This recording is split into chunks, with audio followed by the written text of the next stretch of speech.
I remember a lesson I had with my saxophone teacher at the time I was studying at the Conservatory of Amsterdam. The night before we'd had a jam session, so a lot of conservatory students playing together, saxophone players taking long solos, the usual stuff. And during that lesson that happened the night after the session, my teacher was reflecting back on what he'd heard the other night. He said that out of everything all those students played that night, tritone substitutions still stood out for him as the hippest thing you could do in your solo. I was really surprised by that. I figured that probably superimposing Coltrane changes or playing some super modern pattern based on fourth would impress my teacher the most. But no, for him it was tritone substitutions, a technique that is anything but new. All the great jazz players like Charlie Parker, John Coltrane or Herbie Hancock used this technique. So tritone substitutions really are something special, and it's a great thing if you can use this in your own solos. Now, to get the most out of tritone subs and really make them stand out, you have to know exactly how to use them in your solos. And that's what we will cover in this video. We'll first talk about what a tritone sub is, which scale goes with it, how to practice tritone subs the best way, and some less often talked about advanced ways of using tritone subs in your solos. So, what is a tritone sub?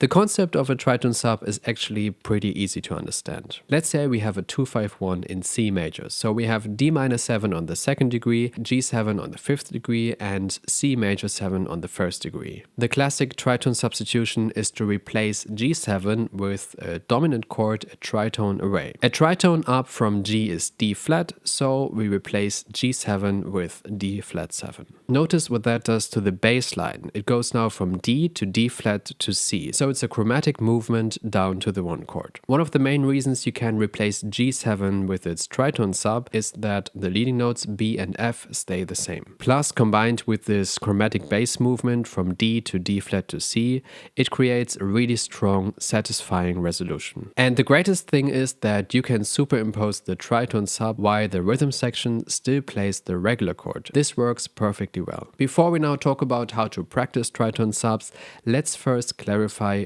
which scale you should use. There are different options here, but by far the most commonly used scale is the Lydian dominant scale, which is also sometimes called the Mixolydian sharp 11 scale. For D flat 7, that gives us D flat, E flat, F, natural G, which is the sharp 11, A flat, B flat, and C flat.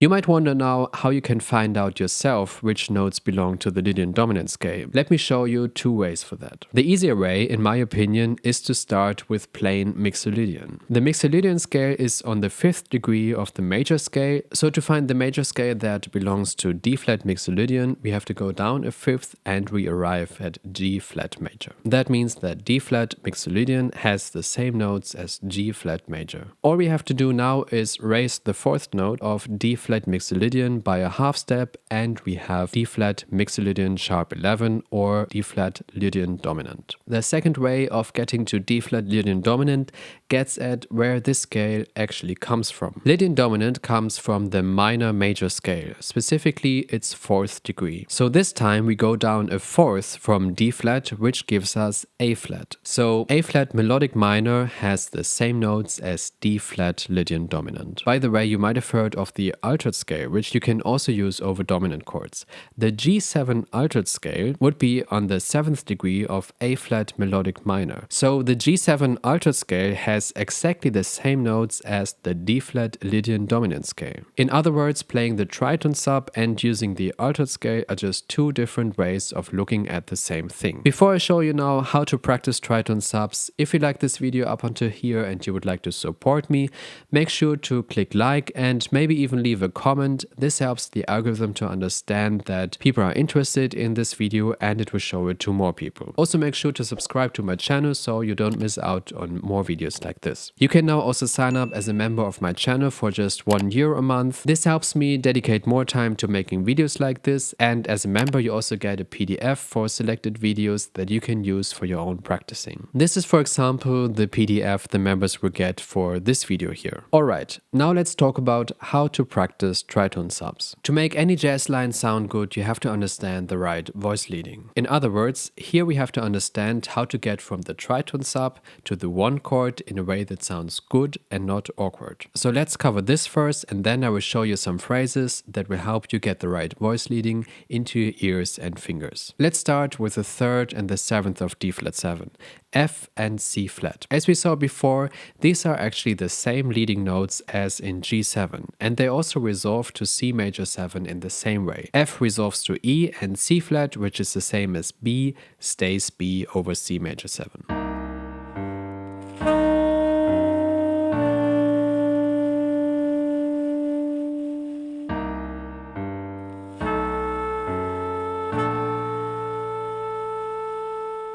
A flat, the 5th of D flat 7, usually resolves down to G, but you could also go up half a step to A. Both ways work.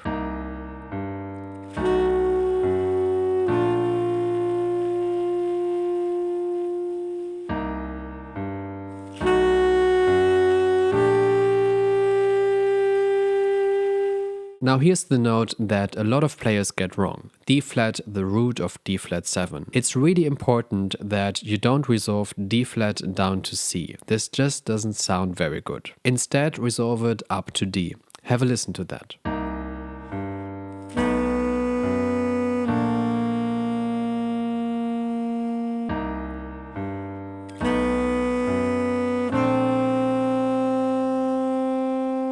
Okay, now let's put this into practice with a few example phrases. Each phrase focuses on the voice leading of a different note, so try to really pay attention to that as you listen. Phrase 1 starts with a simple D minor triad arpeggio, then switches to a D flat triad.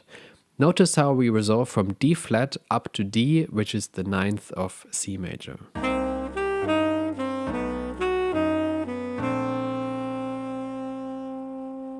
Phrase 2 starts on the 3rd of D minor 7, and the whole phrase focuses on resolving F down to E.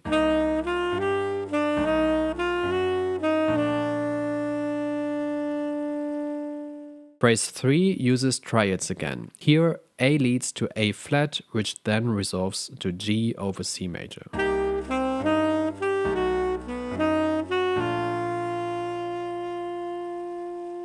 Phrase 4 focuses on resolving the 7th of D minor 7, C, down to B, which then stays as B over C major.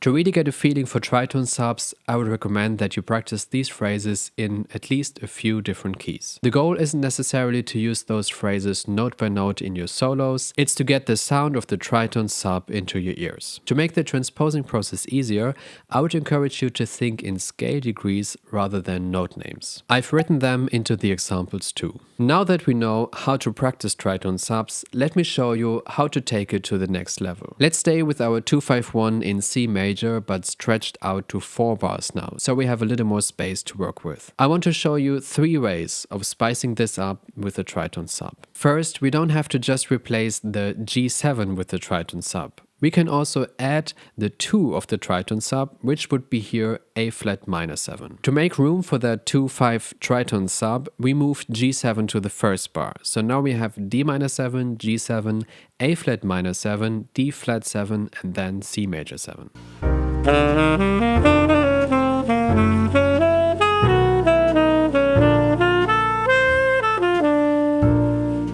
By the way, you can play all of those superimposed changes even while the rhythm section still plays a regular 2-5-1 underneath. This works perfectly fine. The second thing I want to show you is that you can use a tritone sub almost anywhere you want, because it's mostly about the half-step motion and the tension and then release it creates. So we could also drop in a tritone sub to G7, which is a half step above G, so A flat 7. Add that into the first bar and you get another really cool progression. D minor 7, A flat 7, G7, D flat 7, C major 7.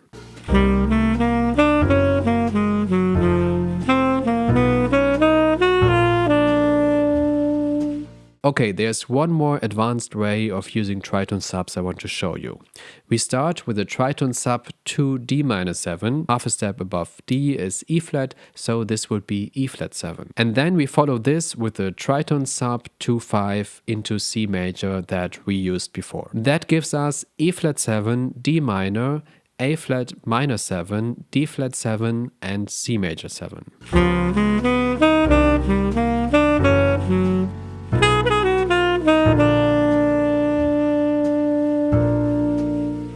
There are even more ways of using tritone subs in your solos, but I'm gonna stop for now here. As I mentioned before, if you would like to have the PDF where I wrote down everything that I talked about here in this video, you just have to click right below the video on join to become a member. And if you would like to know about one of the most important lessons I ever learned about improvising, make sure to click on this video next. Thanks for watching, thanks for your support, and see you next time.